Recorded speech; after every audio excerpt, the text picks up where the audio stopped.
Hello, everyone. It's time for Vanishing Island Stories, the podcast. I'm your host, Pete Costanos. This is episode 397, season 16. Today's date is December 28th, 2024, and welcome to the show. On today's program, I'm going to talk about two people from Chicago. One is the rock group called Aliotta Haynes and Jeremiah.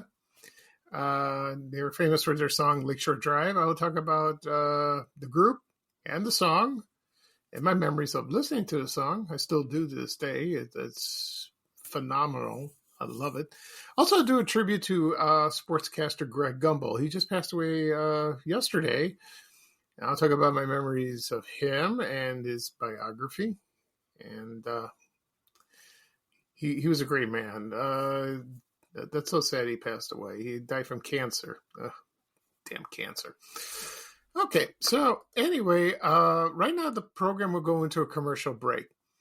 And this program is brought to you by Deluxe Chocolate Collection Pudding Desserts from Jell-O. And this came out in 1987, and I found the commercial, thank God. So I remember this one very well, and this was the most decadent thing I ever ate in my life. I don't know if I could eat it today, so we'll see. So just sit back and relax, and I'll be right back with the show, folks. Thank you.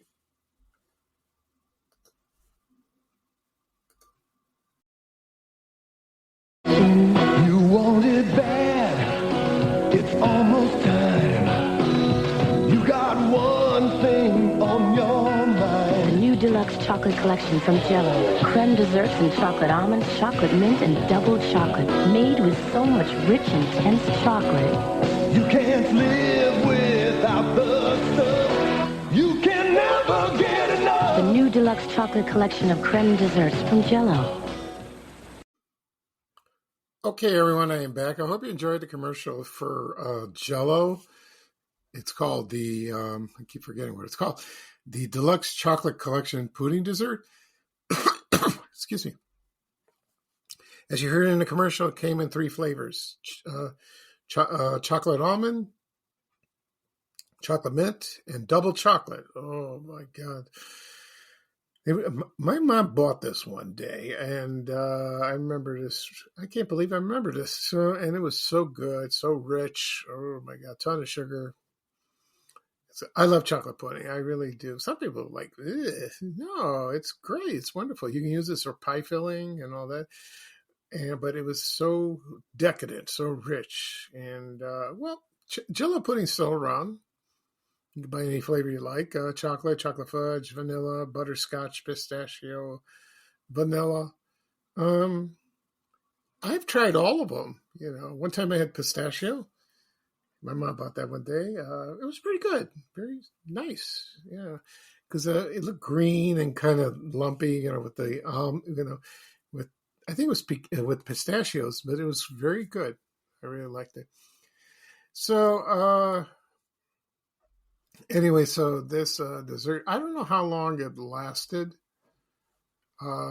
Maybe towards the end of the 80s, I would think. But they come out with new products, new flavors, new things like that. One of the earliest memories of chocolate pudding is Hunt's Snack Pack. You used to get them in your lunch, your lunch box or your lunch bag. Your mother would put that in. They used to come with metal cans, and Del Monte had that, and Hunt's, and it's good. But not in plastic, so it's safer. Okay, that's good. That's good to know. I missed that. Okay. At the beginning of the program, I mentioned I'm going to talk about the rock group Aliotta Haynes and Jeremiah. Also, I'll do a tribute to sportscaster Greg Gumbel, who passed away yesterday. Before that, I'll give you an update on my health really quickly. I'm sorry, but, a lot has been going on. So, Monday, I went for my first chemo treatment. I've been telling people this. I was nervous because I've never done anything like this in my life. So it was scary. My brother drove me there. Thank God he was here. We went there. First, they took some. No, did they take some blood? No, I went to the cancer center, and they hooked me up with some fluids first. Did that, then did the checkup for me. They didn't draw blood. That's next time. I'll let you know about that in a moment. Then they went to the pharmacy to get the chemo drug. I think it's called Doxil. I can't pronounce the word. I keep forgetting it. I think it's Taxarate or something. Taxarate, something like that. Anyway, they hooked me up, and then it drips down to your. They connect you to an IV, drips down, and then it's entered your bloodstream, and it lasts about an hour. It didn't hurt. It was fine. They scheduled me the next one, January 14th. I will also see the doctor that day, so good. I'll see the oncologist, and Also, they told me when you get there, they want to take some blood to see if the PSA will go down. We'll see about that. I hope it does. They also told me you have 8 fusions scheduled, so I'll go 8 times. In my gut, I don't think I'll go 8. I'd probably go at least 6 or maybe less than that. It depends how the treatment is faring. If it's really working. I used to have aches and pains before that. Now I get like 1 or 2, very little, but I think it's working. The drawback of this medicine is I have a lot of fatigue. I'm very tired. The past 2 days, I'm just so tired.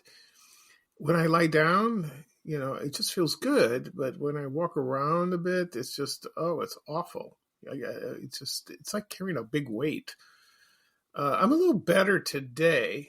But the past couple of days, I couldn't really do anything. I went for a walk one time, and I went for a drive, to the clinic to get my B12 shot, and it was fine.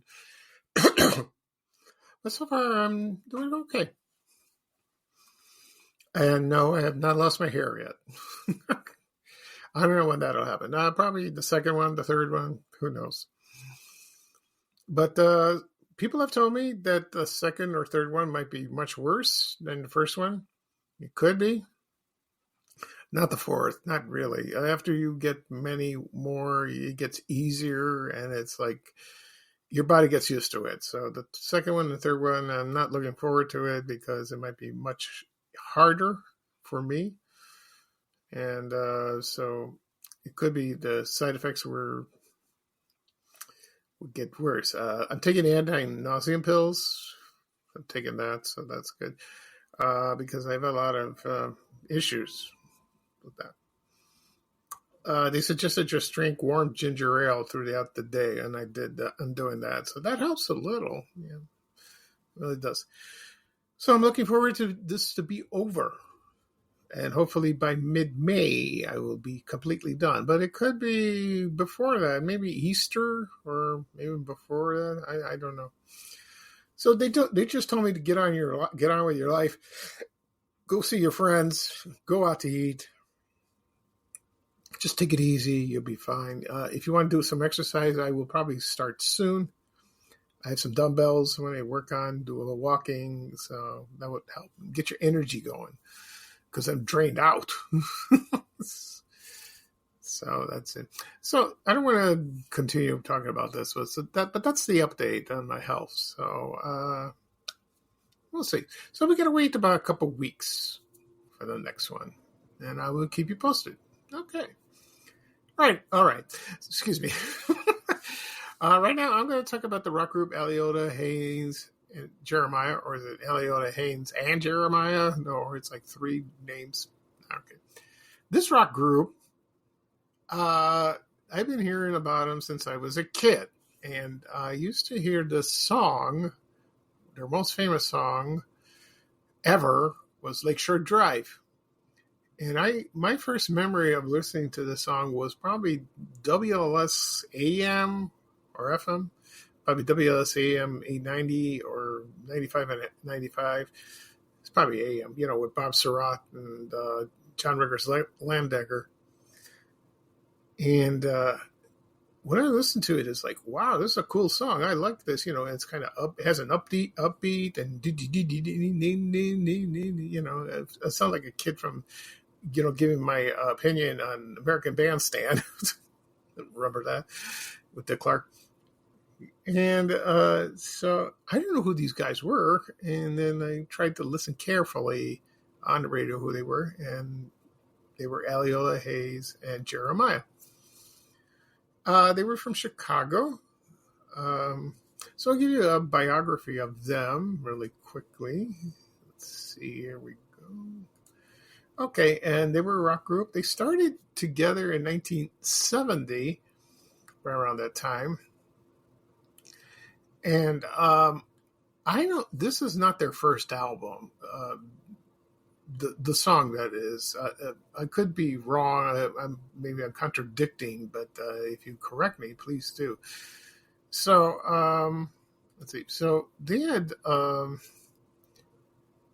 self titled album. It was called Aliotta Haynes and Jeremiah, and that came out in 70, 71. And then Lakeshore Drive came out later in 73. And they believe it or not, they recorded another album in 1977. It was called Slipping Away. So they were not together. They were together for quite a while like that. So let's see. So here are the names.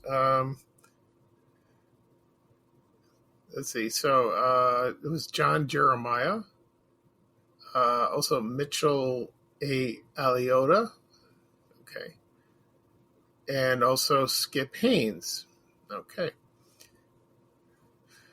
And so they recorded this song. I'll give you what's going on. So this was recorded on New Year's Eve, 1971. And it was released on not their first album, their second album, Lakeshore Drive. And the record company was called Bigfoot. When I think of Bigfoot, I think of the Pizza Hut, with a foot. I can't help that. A friend of mine told me this nonsense. Anyway, so LSD, it's called Lakeshore Drive, LSD. It's about Lakeshore Drive, one of the famous streets in Chicago. I have driven many times on this. I love that street. When I hear this song, I have the urge to get in my car and just go there and just drive up and down this street, like starting from Hollywood Avenue, where St. Andrew's Greek Orthodox Church is. I've been there before. And then you go straight down south, all the way down to, actually ends at 67th Street. I believe, Lakeshore Drive, and then it turns into South Shore Drive from 67th all the way to, 83rd, like 83rd, 87th Street. But it's not the same. It's just a street over there, because I used to live in South Shore. And I remember that street very fondly. It had beautiful houses and apartment buildings and like towers, skyscrapers. They're still there. They still look nice, and there was Rainbow Beach. 75th Street. We used to go there when we were little. When we lived in South Shore, my mom took me and my brothers. We went to the park and to the beach. There's pictures of us of that.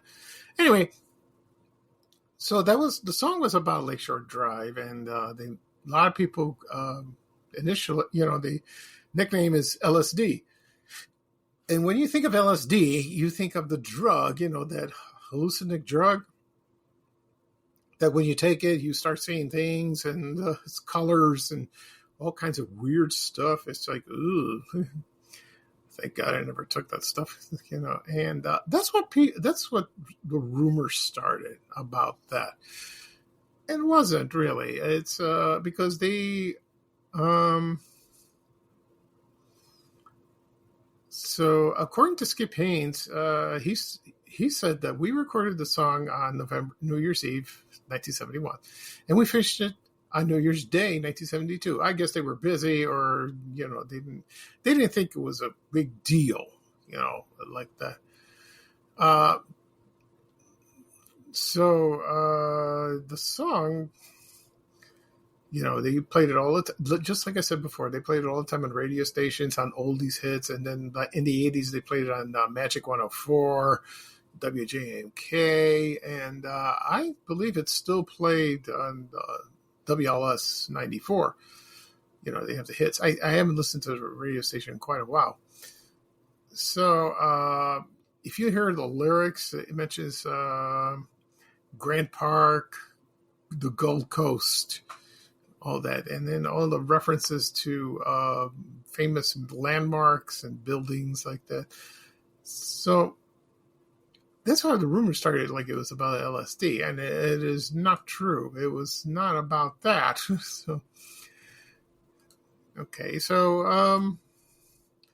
So I love the song very much, and I have it downloaded on my Apple Music. I love listening to it. It's awesome. So they re-recorded the song later on in the 90s and some other new material. And in 1996, they recorded it. It was released on CD for their 25th anniversary. Like that. Now, I never seen the movie Guardians of the Galaxy. I should. My brother keeps bothering me to watch it because he's a big Marvel Comics fan. I'm a DC Comics fan. And it was featured in the soundtrack from the 2017 movie Guardians of the Galaxy Volume 2. And, us people in Chicago would recognize that song immediately. But, I'm talking about like elsewhere, and other people in other states are like, what is this? They probably loved it. Because they play a lot of oldies on the soundtrack. As for the band members, let's see, John Jeremiah, he passed away on December 5th, 2011. Mitchell A. Aliotta, he died on July 21st, 2015. And Skip Haynes died on October 2nd, 2017. And it says as of last year, Ted Aliotta is the only one living band member. So I guess he was part of the band, and I think he was Mitchell's brother, I would assume, like that. Anyway, so let's see what I was going to say. When we had the 2011 blizzard, I remember that very well, and if people were in Chicago remember the time where Lakeshore Drive was closed and the streets were, the cars were abandoned. It just reminds me of the 1967 blizzard. It was the same thing. We had it was the Groundhog Day blizzard. And I think Skip Haynes, he was alive at the time. He re-recorded the song. He changed a few words and it applied to him because I think he was stuck there. And in the blizzard, he was there on Lakeshore Drive. What a coincidence. That's who he was. So,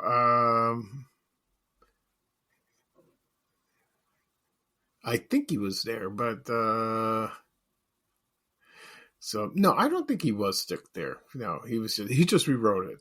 Yeah, I apologize for that. So he reworked the lyrics of the song, and then he released that snowed on LSD. And another variation of the song, it was called Christmas on LSD, and he released it as well. So you can find it on his website. I don't know who's running his website now, so I have no idea. So anyway, this song is a classic. It's a classic song. It's about Chicago. I'm glad it was written. I'm glad it was recorded, and it's still played on the radio to this day. It's a beautiful song. Yeah, you can't get enough. I keep playing it about 5 times, and I just love listening to it. Okay, so that's it for that. When I come back, I'll talk about Greg Gumbel. I'll do my tribute to him, memories of watching him on TV. So sit back and relax, and I'll be right back, folks. Thank you. Okay, everyone, I'm back. Now I'm going to talk about sportscaster Greg Gumbel. He was a legend of his time. He passed away yesterday at the age of 78. He had cancer. That's so sad. Anyway, I remember him fondly through the 70s and 80s, mostly not national sports, most like local sports. He got hired at WMAQ TV, Channel 5 in Chicago in around 1973. He got hired, and I remember watching him. I don't know if it was in the evening, probably, or in the afternoon, but he was there.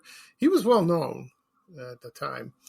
And I remember him, he seemed like a very happy fellow. He did his job very well and got along with one of the wonderful people that worked at the time. Then it became News Center 5. Remember that? They had featured Floyd Calber. He was there for a little while. Then he moved to New York, did the Today Show. Then he returned to Chicago on Channel 7. There was also Linda Yu. She's retired now. She was on there. There was Chuck Henry, Carol Maureen, Jerry Taft, the weatherman. Also, what other weatherman was there? I think Jim Hill. You remember him? Other sportscasters, I think that was Mike Lederman. Yeah, nice, good man. Seemed like a very nice man. Anyway, I also became friends with Art Norman, if you remember him from Channel 5. Oh, nice man. We became friends on Facebook just now. That's wonderful. So, Greg Gumbel, I started watching him and did the sports, but, I'm not much of a sports fan, but he said the sports like poetry in a way, but he seemed like a very calm, congenial person. He did that and he knew his stuff.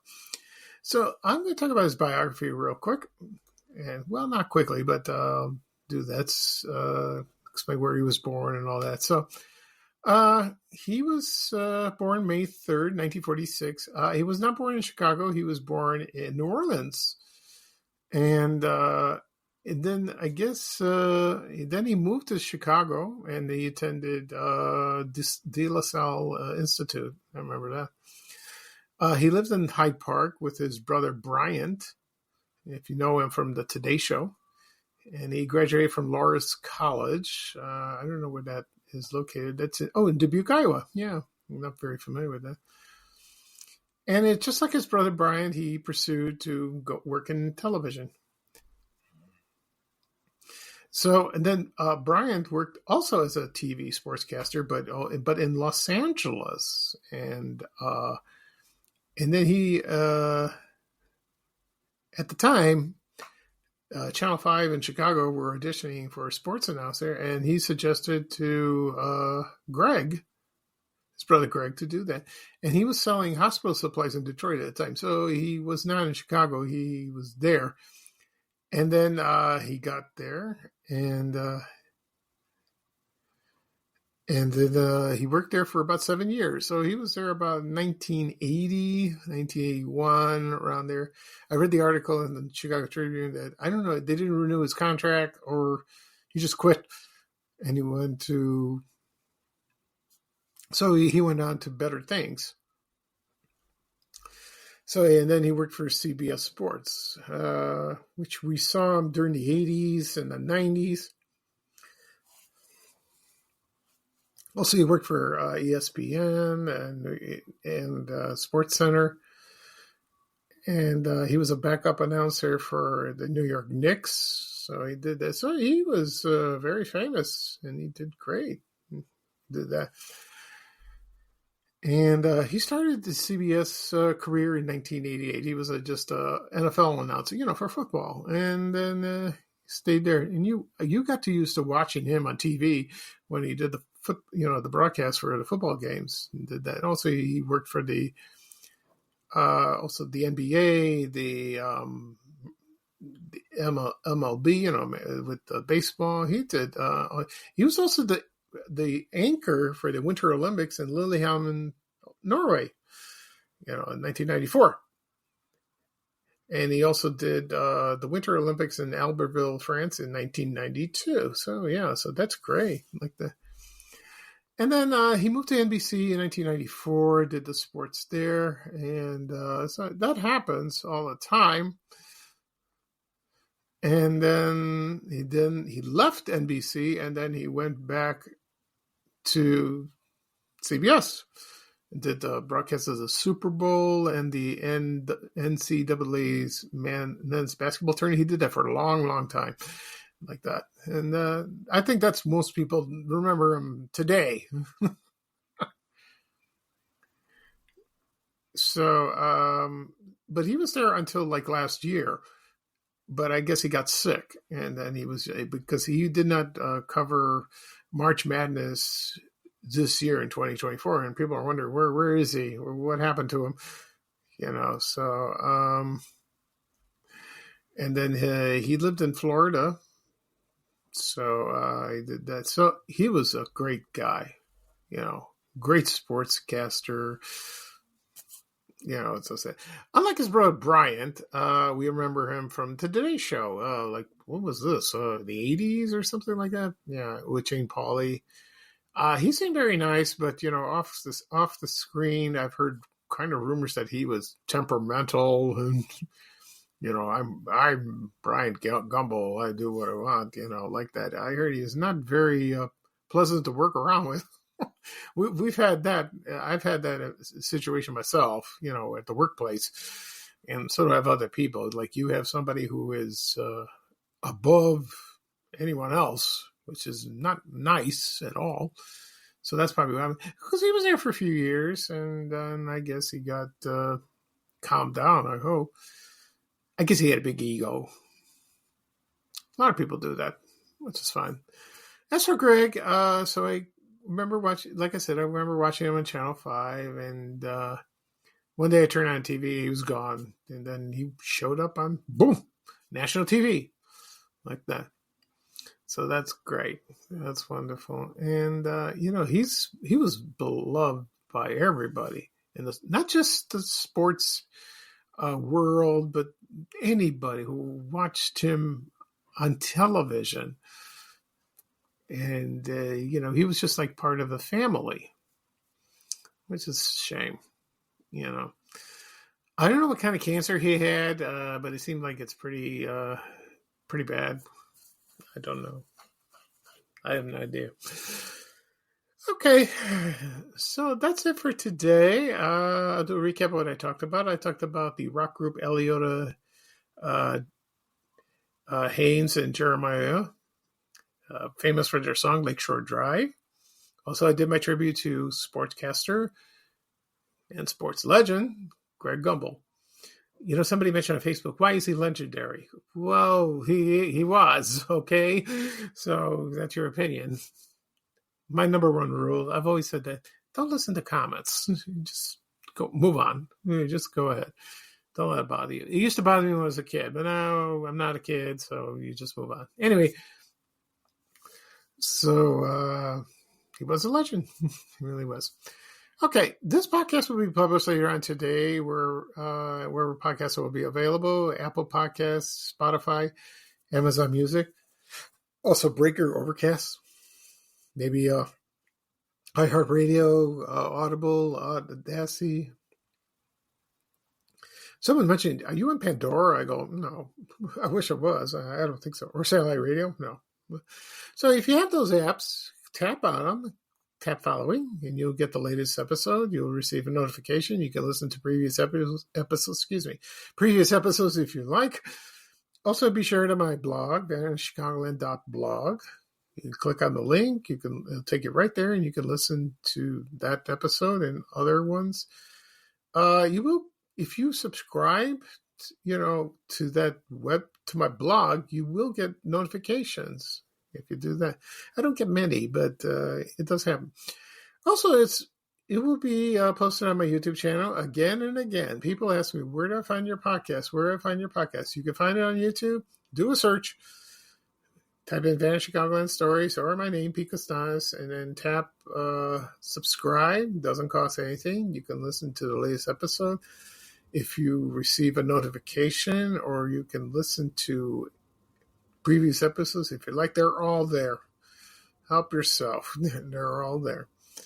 Also, be sure to my social media accounts, Facebook, X, LinkedIn, Reddit, Blue Sky,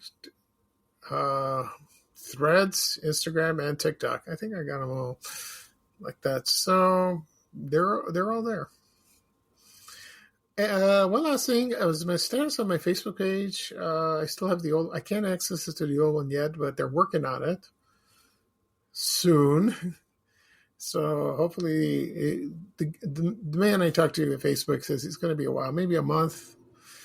I hope it's soon. So I can get that back. I can get it back. Okay. So this is Pico Sanj, your host for Van Chicagoland Stories, the podcast. Thank you for joining me. I will do another episode probably tomorrow.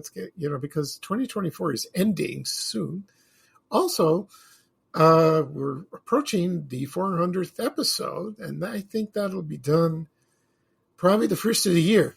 Excuse me. So we'll have something special for that. I can't wait. It's going to be fun. So here's bye-bye for me, and here is Ray Rayner, one of our favorite people in the whole wide world, saying bye-bye-bye with a little traveling music, of course. So bye-bye from him. Here's bye-bye for me. So everyone take care, and so long, and I hope to hear from you soon. Thanks. Bye. We have to go. Bye, bye, bye.